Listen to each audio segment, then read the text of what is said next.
반갑습니다. 오늘도 여러분들께 스포츠 정보를 알려드리는 토토시즌입니다. 구독과 좋아요는 저에게 큰 힘이 됩니다. 구독과 좋아요 한 번씩 눌러주시면 감사하겠습니다. 조합픽은 영상의 댓글에 기재해두었습니다. 그럼 바로 승무패 분석 시작하도록 하겠습니다. 첫 번째 경기는 아탈란타와 클럽 브리에의 맞대결입니다. 아탈란타는 최근 공식 경기에서 흐름이 매끄럽지 못했습니다. 9월 18일 열린 챔피언스리그 첫 경기에서 PSG를 상대로 0대4라는 충격적인 대패를 당하며 수비 라인과 중원 압박 구조가 동시에 무너졌고, 이어 9월 28일 세리에 A 유벤투스 원정에서는 1대1 무승부에 그쳤습니다. 물론 그 이전 토리노전에서는 3대0으로 완승하며 공격력이 여전히 살아있음을 증명했으나 꾸준히 같은 경기력을 유지하지 못하는 기복이 드러나고 있습니다. 현재 아탈란타의 가장 큰 고민은 부상으로 인한 전력 공백입니다. 최전방의 주포 지안루카 스카마카가 장기간 이탈 중이고, 수비의 핵심 이사키엔, 측면에서 활로를 열던 잘레프스키 역시 출전이 불투명합니다. 미드필드의 에데르송은 복귀했으나 여전히 경기 감각과 체력이 100%가 아니어서 중원의 안정감이 떨어질 수밖에 없습니다. 이는 곧 전방 압박의 강도와 라인 간격 유지, 후방 빌드업 전개에 직접적인 부담으로 작용합니다. 반면 클럽 브리에는 완전히 상승세를 타고 있습니다. 챔피언스리그 조별리그 첫 경기에서 모나코를 4대1로 대파하며 기세를 올렸고, 이후 자국 리그에서도 3경기 무패 행진을 이어가며 2승 1무라는 긍정적인 성적을 거두고 있습니다. 가장 최근 9월 28일 리에주 원정에서도 2대1 승리를 거두며 기세를 그대로 유지했고, 공격 루트가 다양하게 전개되며 득점력이 꾸준히 나오고 있습니다. 로메오 베르만트가 부상으로 이탈했지만 팀 전체 전력에는 큰 타격이 없는 상황이며, 오히려 다양한 공격 자원들이 고르게 활약하며 전술적 유연성을 보여주고 있습니다. 특히 측면에서의 빠른 전개와 이선 침투가 활발해 단조로운 공격 패턴에 의존하는 아탈란타와는 대조적인 모습입니다. 양 팀을 비교하면 객관적인 스쿼드의 네임밸류나 경험 면에서는 아탈란타가 조금 앞서 있다고 평가할 수 있으나, 최근 경기력과 분위기만 놓고 본다면 클럽 브리에 쪽이 훨씬 안정적입니다. 아탈란타는 홈 이점을 안고 총력전을 펼치겠지만, 주전 공격수와 수비 핵심 자원의 부상 공백이 크고, 중원 전환에서도 컨디션 저하가 눈에 띄어 경기 운영에서 불안 요소가 많습니다. 반대로 클럽 브리에는 최근 경기에서 다양한 전술적 변화를 성공적으로 보여주며 공격에서 효율성과 파괴력을 모두 갖춘 팀으로 평가받고 있습니다. 경기 초반에는 아탈란타가 홈의 기세로 압박을 시도할 수 있겠지만, 시간이 지날수록 클럽 브리에의 조직력과 높은 득점 효율성이 살아나며 주도권을 쥘 가능성이 높습니다.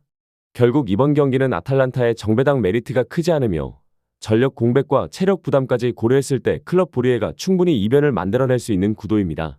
브리에의 플랜이 가장 안정적인 선택지이며, 경기 내용과 최근 공격 흐름을 감안하면 오히려 원정에서 승점 3점을 가져갈 가능성도 큽니다. 따라서 이 경기는 기세와 전술적 완성도에서 앞서는 클럽 브리에가 효율적인 공격을 앞세워 아탈란타를 공략할 수 있는 그림이며, 클럽 브리에의 승리와 오버를 추천드리는 경기입니다. 두 번째 경기는 첼시와 벤피카의 맞대결입니다. 첼시는 최근 흐름이 크게 흔들리고 있습니다. 챔피언스리그 조별리그 첫 경기에서 바이에른 뮌헨 원정에서 1대3으로 완패하며 전력 차이를 드러냈고, 이어진 리그 경기에서는 홈에서 브라이튼 앤 호브 알비온에 1대3으로 패하는 충격적인 결과를 받아들여야 했습니다. 경기 내내 기복이 심하고 수비 불안이 도드라지며 안정적인 경기 운영이 이루어지지 못하고 있습니다. 더 큰 문제는 부상 상황입니다. 팀 에이스인 콜 파머가 사타구니 부상으로 10월 중순까지 결장이 확정되었고, 웨슬리 포파나, 토신 아다라비오요, 리바이 코릴 등 주축 수비수들이 대거 전력에서 이탈해 있습니다. 엔조 마레스카 감독은 전술 밸런스를 제대로 잡지 못하고 있으며, 핵심 전력 공백이 겹치면서 위기 극복이 절실한 상황입니다. SL 벤피카 역시 챔피언스리그 1차전에서 예상치 못한 충격을 겪었습니다. 상대적으로 약체로 평가받던 카라바흐 FK에 패하며 조별리그 출발에 실패했습니다. 하지만 이후 자국 리그에서는 3경기에서 2승 1무를 거두며 빠르게 반등했고, 가장 최근 질 비센트전에서도 2대1로 승리하며 분위기를 회복했습니다. 부상자 명단은 첼시에 비하면 제한적이지만, 브루마와 알렉산데르 바등 일부 자원의 결장은 공격과 측면 전개에 있어 아쉬운 요소로 작용할 수 있습니다. 벤피카는 첼시의 부상 위기를 기회 삼아 원정에서 승점을 따내겠다는 각오로 나섭니다. 다만 첼시가 아무리 위기에 놓여있다 하더라도 홈에서의 이점과 그동안 벤피카를 상대로 보여준 강한 상성을 간과할 수 없습니다. 벤피카가 첼시 수비진의 불안한 부분을 집요하게 공략하며 초반 공세를 펼칠 수는 있겠지만, 엔조 페르난데스와 모이세스 카이세도를 중심으로 한 첼시의 미드필더진은 여전히 프리미어리그 정상급 수준으로 경기 주도권을 쉽게 내주지 않을 것입니다. 결국 체력과 선수단 뎁스, 그리고 홈 관중의 지지를 받는 안정감에서 첼시가 우위를 점할 가능성이 높습니다.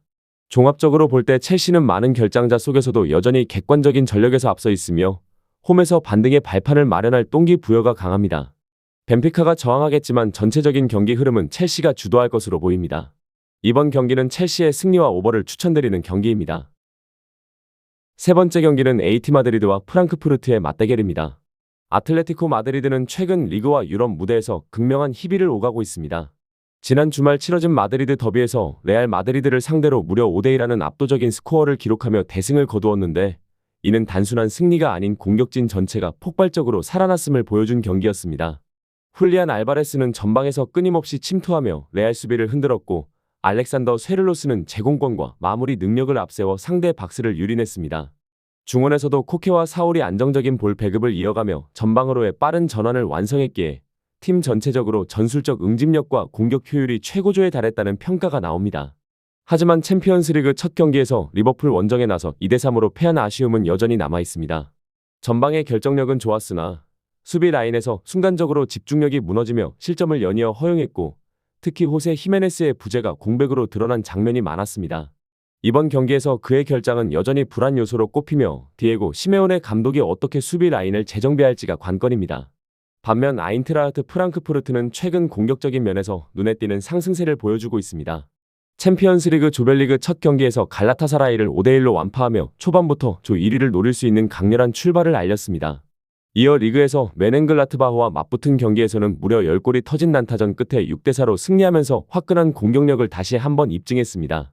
특히 전방 자원들이 연이어 득점을 올리며 다채로운 득점 루트를 보유하고 있다는 점은 AT 마드리드에게 상당한 부담으로 다가올 수 있습니다. 그러나 예시크 은강캄과 라스무스 크리스텐센 같은 주축 선수들이 부상으로 이탈해 있다는 점은 분명 치명적인 결점입니다.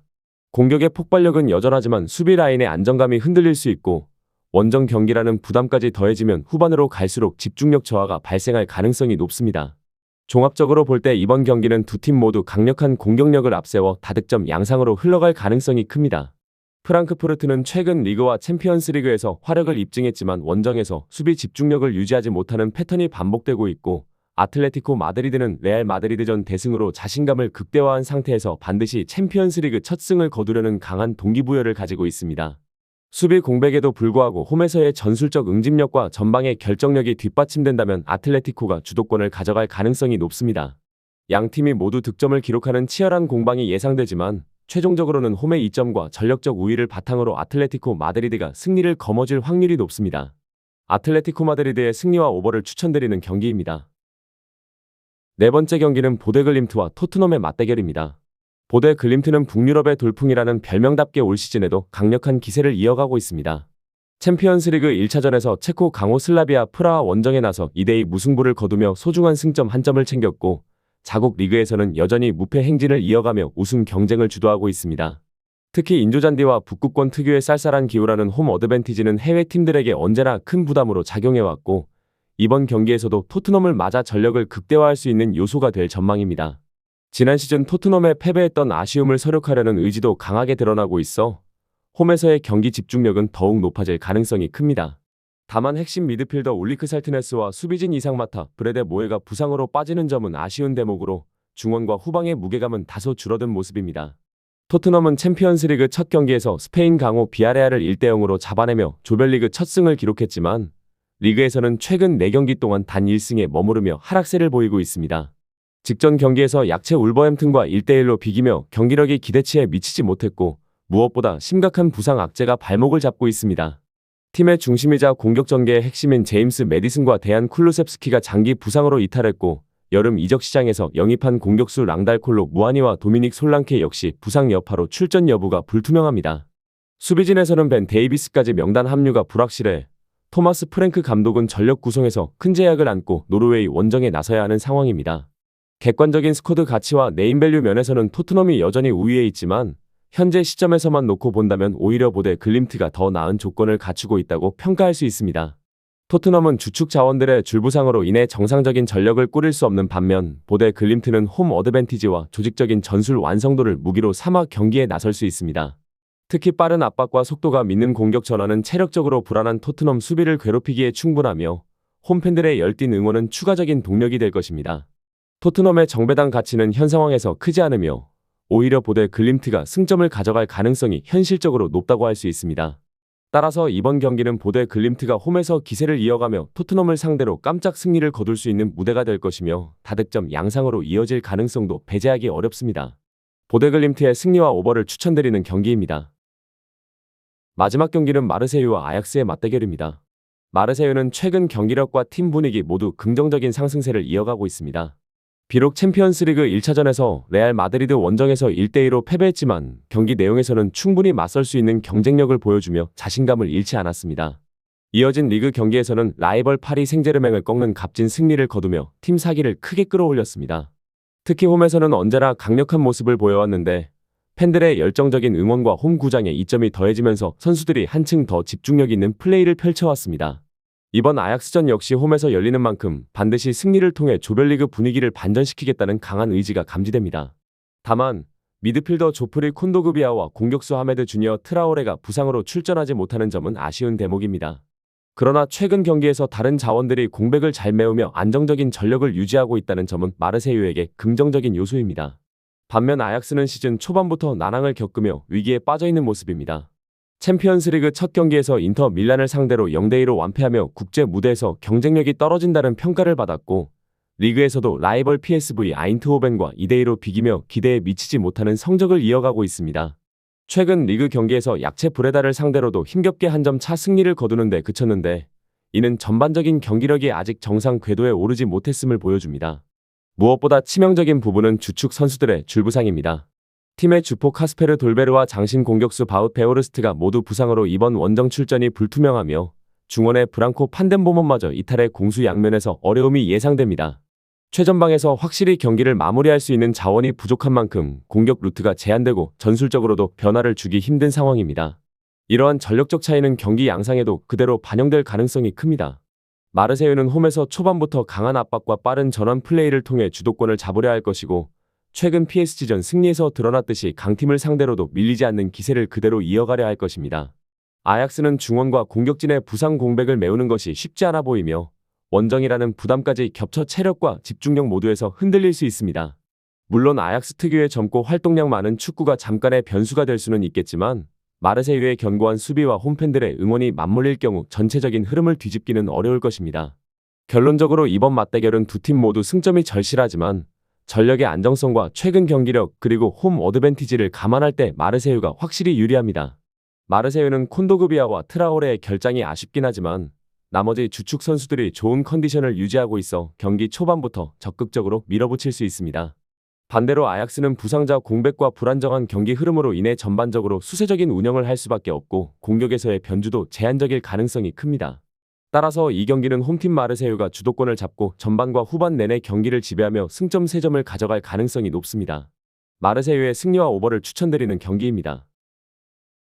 추가적인 조합을 원하신다면 구독과 좋아요를 눌러주시면 감사하겠습니다.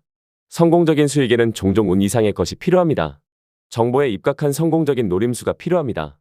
용어도 어렵고 혼자 쩔쩔매고 있었다면 지금 전문가의 도움을 받아보세요.